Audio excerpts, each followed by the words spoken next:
Bom dia. Hoje é o dia 5 de fevereiro de 2014. Vamos dar início às nossas atividades desta manhã, na certeza de que estamos vibrando no melhor que nós já pudemos até agora e que daqui para frente iremos buscar ficar vibrando melhor ainda. Eu abri aqui o Livro dos Espíritos, na questão 134, em que Allan Kardec fez, além da pergunta inicial, mais duas subperguntas. O que é a alma? E a resposta foi um espírito encarnado. Ele adita então, que era a alma antes de se unir ao corpo? Resposta simples, espírito. Uma outra subpergunta: as almas e os espíritos são, portanto, idênticos, a mesma coisa? Resposta: sim, as almas não são senão os espíritos. Antes de se unir ao corpo, a alma é um dos seres inteligentes que povoam o mundo invisível, os quais temporariamente revestem um invólucro carnal para se purificarem e esclarecerem. Na questão seguinte, há no homem alguma outra coisa além da alma e do corpo? Há o laço que liga a alma ao corpo. De que natureza é esse laço? Semimaterial, isto é, de natureza intermediária entre o espírito e o corpo. É preciso que seja assim para que os dois se possam comunicar um com o outro. Por meio desse laço é que o espírito atua sobre a matéria e reciprocamente. Lógico que este assunto se estende bastante, mas pelo menos pela abertura, nós já percebemos que em termos de espiritismo, muitas vezes lidamos com palavras com sentidos diferentes do sentido convencional. Normalmente, quando a gente fala que viu uma alma, a gente está querendo referir de que viu um espírito. E aí, na proposta dada pelos espíritos a Allan Kardec, a alma é exatamente o ser encarnado, ou como nós chamamos vulgarmente, do ser vivo. E o espírito, este sim, é que é o ser que está no mundo espiritual. O que fica primeiro interessante e que parece que de uma certa forma nós, como humanidade em geral, perdemos muito essa referência, é a de não ficar com dúvidas, principalmente se alguém se propõe a explicar. A proposta de Allan Kardec era querer entender, porque para nós que hoje lemos o que Allan Kardec deixou, nós estamos já trabalhando em cima de uma matéria já pautada. Mas à época ele não tinha a referência, ele tinha as dúvidas dele. E ele preferiu não seguir com as dúvidas. A dúvida do tipo, o que é a alma? Bom, a alma é um espírito encarnado. E o que é o espírito? Então ele começa a querer desvendar uma coisa da outra. E entra numa questão que terminou levando para uma questão muito mais profunda. E como é que faz a alma para se comunicar com a matéria? É preciso que haja um elo, haja um meio. Há necessidade de fato de uma intercomunicação entre matéria e espírito. Por isso é que existe um elemento que os espíritos começam chamando de semimaterial, não no sentido de meio matéria, meio outra coisa, mas semimaterial no sentido de que não chega a ser matéria como nós a conceituamos, nem tampouco como espírito. Então é um elemento que está no intermédio entre os dois.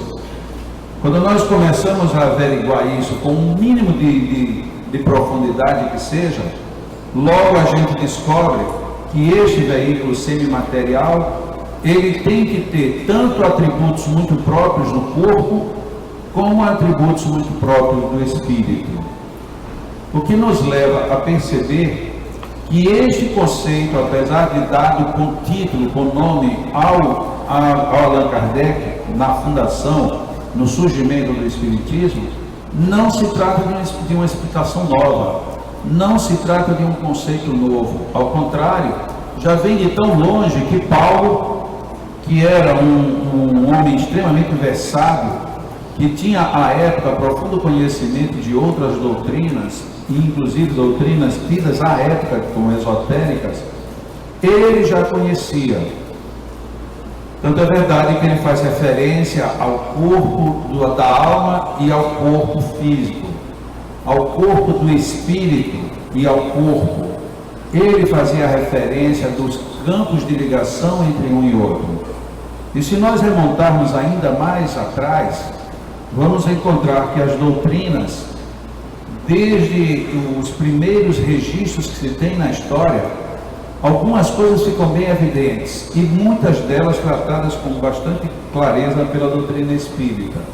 Uma delas a reencarnação, a outra a superioridade de seres invisíveis, mas esta sempre esteve presente, de que há necessidade de um elemento de ligação entre o espírito e o corpo.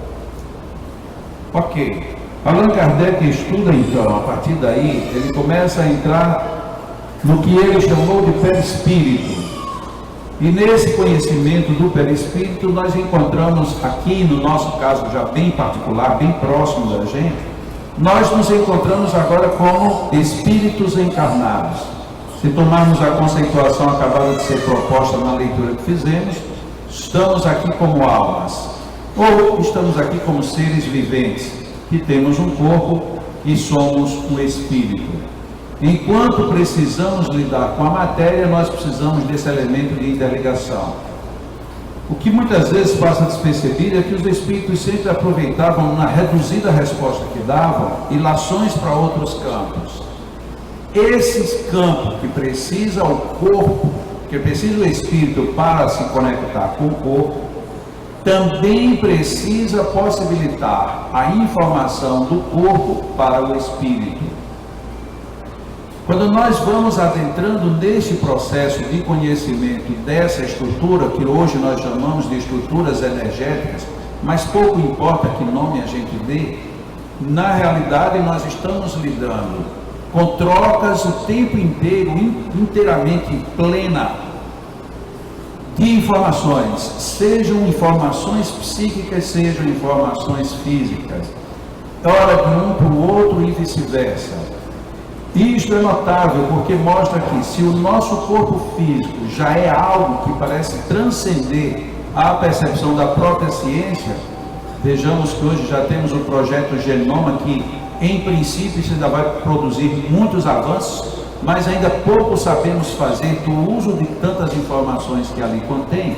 Imagine no dia que a gente desvendar os limites agora desse corpo sutil chamado perispírito.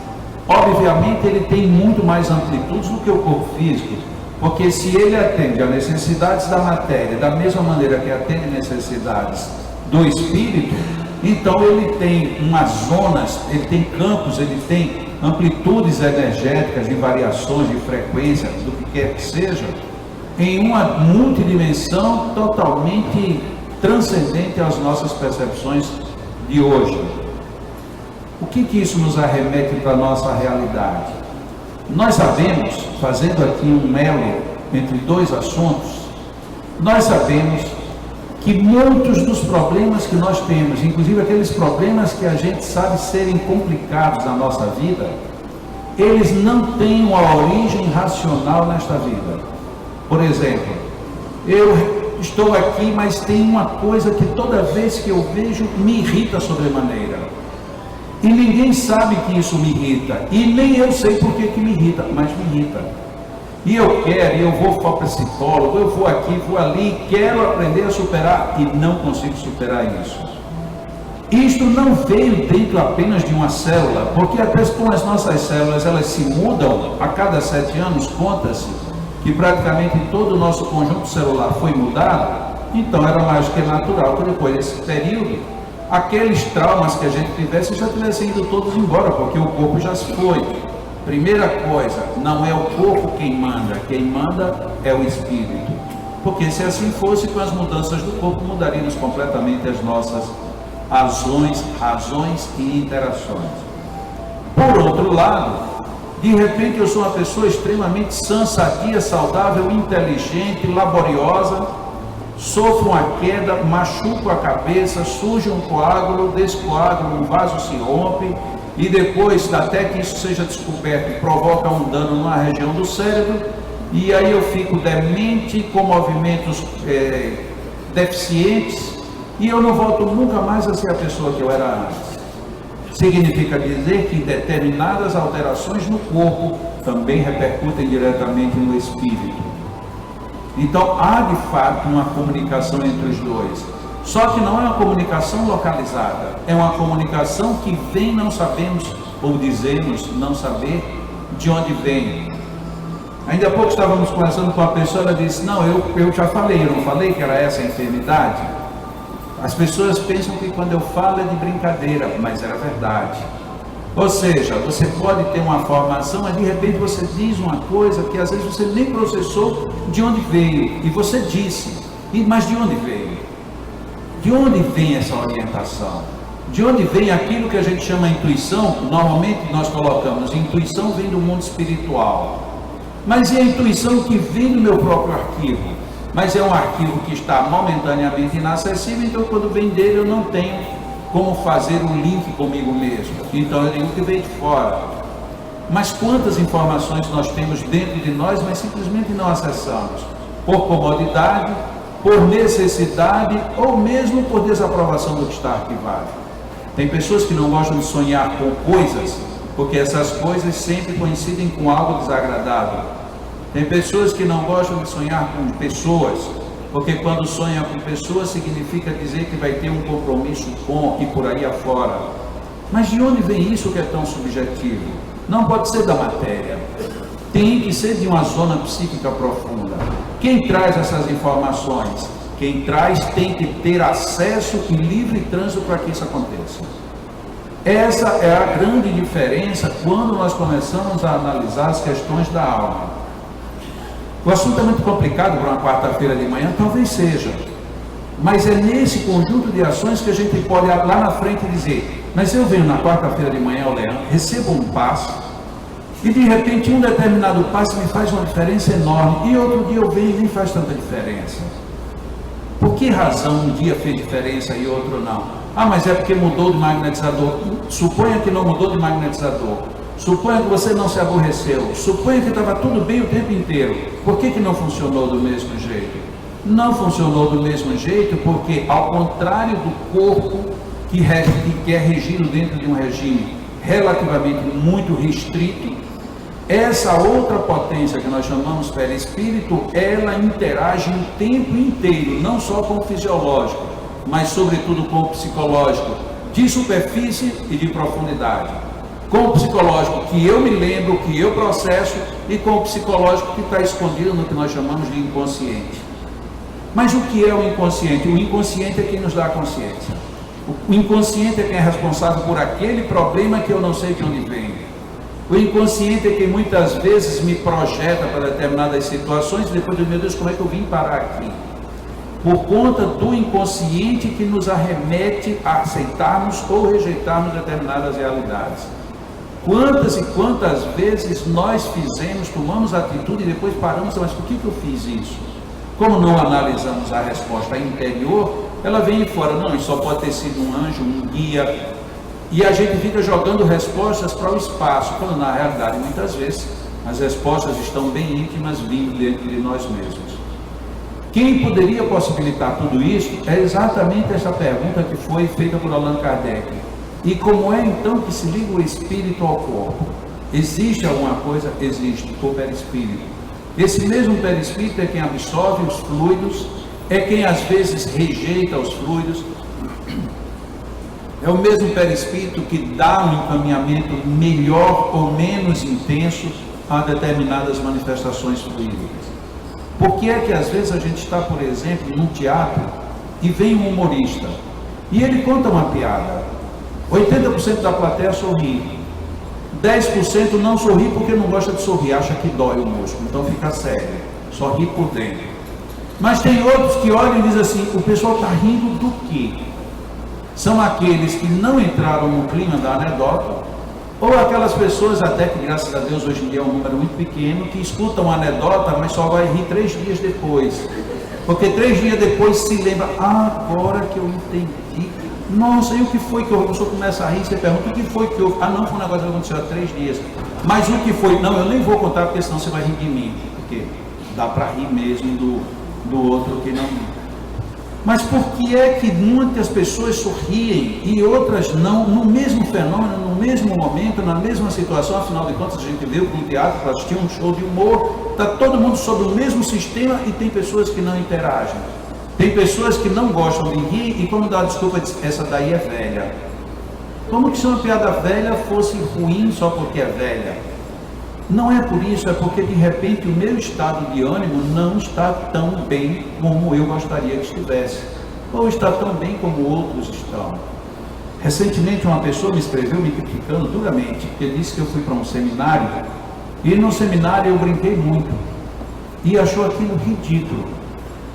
E aí eu achei ridículo ele me dizer aquilo.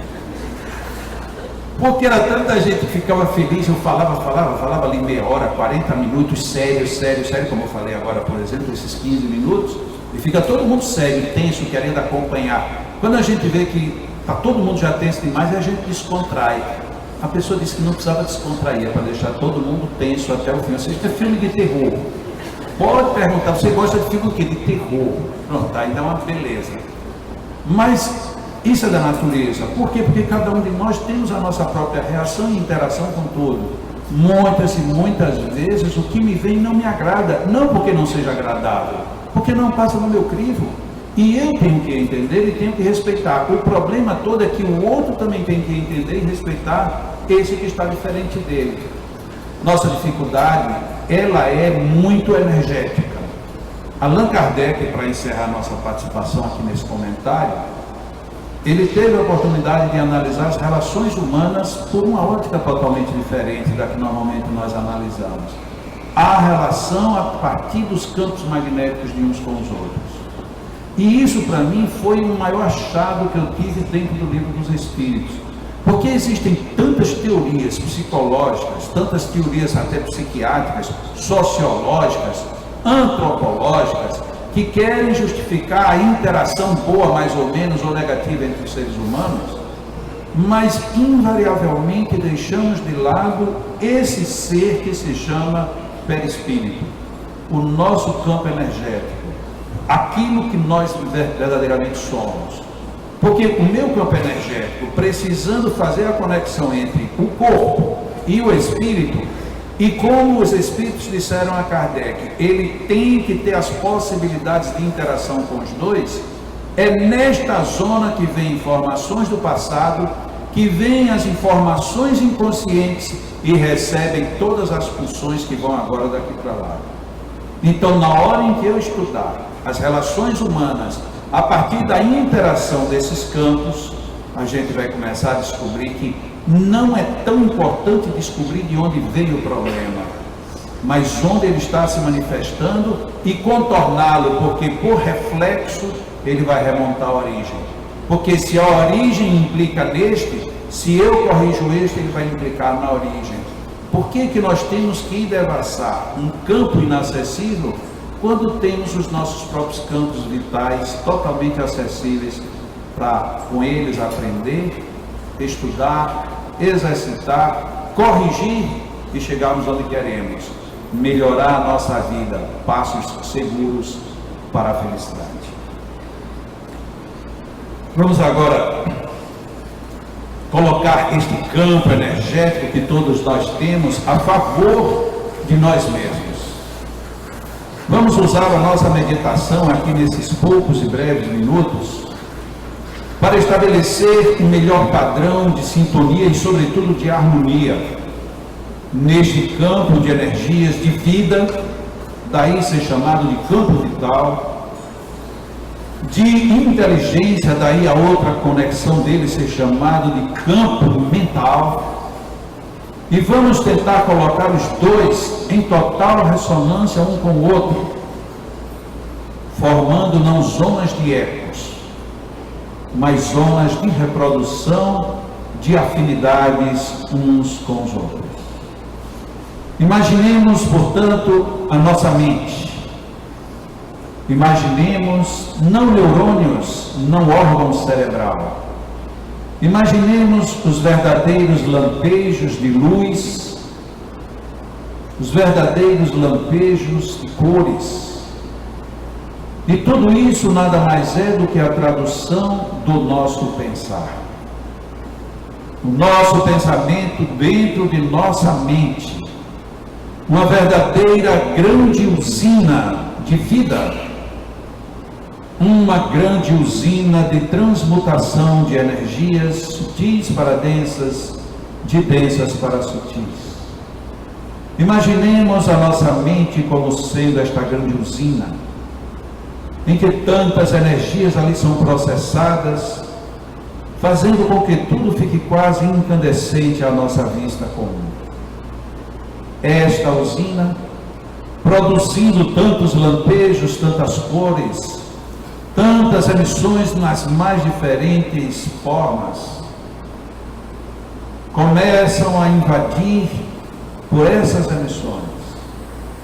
Agora sim, a nossa caixa craniana, o nosso cérebro alto da nossa cabeça, como que se ilumina de uma maneira mais intensa, mas não é apenas uma luz, não é apenas um raio, é uma profusão completa de cores, de luzes, de jogos que nunca vimos, mas que quando meditamos na mente, começamos a perceber tudo isto.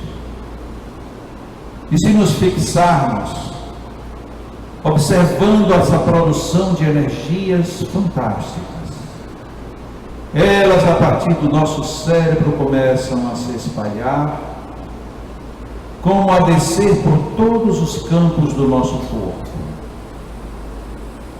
E observemos como esses brilhos, como essas cores, essas luzes, todas essas emanações vão se espalhando, vão se distribuindo pelo nosso organismo inteiro. Não, isto não é apenas um jogo de ideias, é a profusão da mente, são as potências da alma, é a realidade do espírito encarcerado num corpo, dizendo a este que é muito maior e poderoso, dizendo a nós mesmos: nós podemos muito, nós podemos fazer muito melhor, nós podemos fazer muito mais. E as energias vão se espalhando, se escorrendo, mas elas não se perdem, elas não se escoam, elas simplesmente transitam, e elas vão iluminando cada parte de nossos corpos. Estas energias benditas, abençoadas, estas energias, retratos vivos da vida que somos, da vida que temos, da vida que pulsa dentro de nós. Toda esta energética, oriunda da mente, que é o ponto de maior congraçamento com a essência que somos. Tudo isso é produção nossa. Tudo isso é produção de Deus através da nossa capacidade de produzirmos o belo, o melhor, o mais intenso. E junto com toda esta profusão de cores, luzes, projeções luminosas diversas, sentimos que os nossos corações pulsam uma harmonia diferente da que sempre pulsa diariamente. É como que o seu coração agora quisesse entrar no mesmo diapasão da grande sinfonia que a nossa mente produz com todo este jorrar de luzes e cores. O nosso coração parece nem atender ao pulso convencional. E ele pulsa, e nós vamos vendo que à medida em que eles dois vão entrando em sintonia, as produções da mente se tornam ainda mais belas e imperiosas. E no ato de perfeita reciprocidade, de sincronicidade plena, os pulsos ganham um outro padrão. E é neste momento que os amigos espirituais, que já vêm trabalhando conosco desde muito cedo, unem agora os seus fluidos aos fluidos dos nossos magnetizadores. para que nós tenhamos as melhores condições de captação e retenção dessas energias. Sim, pensemos assim: eu sou filho, filha do grande Pai e Mãe Deus, e nesta condição, na condição de filiação que eu tenho com o Divino, eu mereço estar bem, eu mereço esta onda de felicidade, eu mereço que tudo isso se estabilize na minha alma, na alma que é a união do Espírito com a matéria, que eu consiga transfundir para a minha estrutura energética a melhor das melhores das vibrações aqui desta hora, que eu tenha em mim este melhor padrão de energia, e enquanto a minha mente pulsa, enquanto a minha mente produz, enquanto eu fico extasiado com este espetáculo infinitamente novo, rico e belo, meu pulso se harmoniza com a vida. Eu não tenho hipertensão, eu não sofro de diabetes, neste momento eu não sinto nenhuma dor. É abençoada a ação de Deus, tirando-me as mazelas do meu corpo. Eu sou maior do que toda enfermidade. Eu sou vida, porque eu sou alma. E como alma eu sou espírito imortal. E ainda que atravessando a experiência momentânea de um corpo transitório, eu sou vida, eu sou saúde, eu tenho a paz que eu quero buscar, eu vou sim viver na harmonia. Meditemos desta forma positiva, sabendo que Deus é o grandioso em nossas vidas. Não que Ele seja o grandioso no sentido do orgulho e da vaidade que muitas vezes a Ele transferimos. Ele é grandioso porque Ele mergulha em nós e nos dá a oportunidade de vivermos nele em plenitude. Eu posso estar bem agora. Eu estou bem agora. Eu posso viver esta bênção. Eu vivo esta bênção e vou levá-la comigo. Peço a Deus que me dê forças e sabedoria para não abrir mão deste momento, espalhando-o nos outros momentos do meu dia. A certeza de que agora tudo eu supero, que eu leve comigo para que eu supere tantas vezes quantas sejam precisas. Eu não sou diferente. Eu sou alma, eu sou espírito, eu sou filho, eu sou filha do Divino. Eu tenho Deus, porque eu sou Deus. E que o Deus que vive nesta harmonia que buscamos habite nossa alma. E onde quer que estejamos, levemos o nosso Deus em nome dele. Os nossos amigos magnetizadores se retiram para a magnetização das águas, mas o nosso ambiente está totalmente saturado de uma energia nova, produto das nossas próprias mentes, em que aproveitamos para criar o melhor para nós mesmos. Fiquemos em estado de oração, de gratidão a Deus, de relação íntima com o sublime. Aproveitemos estes próximos minutos para, em silêncio, ampliarmos a nossa comunhão com tudo que há de superior e mais sagrado à disposição de nossas vidas. Mantenhamos o silêncio e a oração.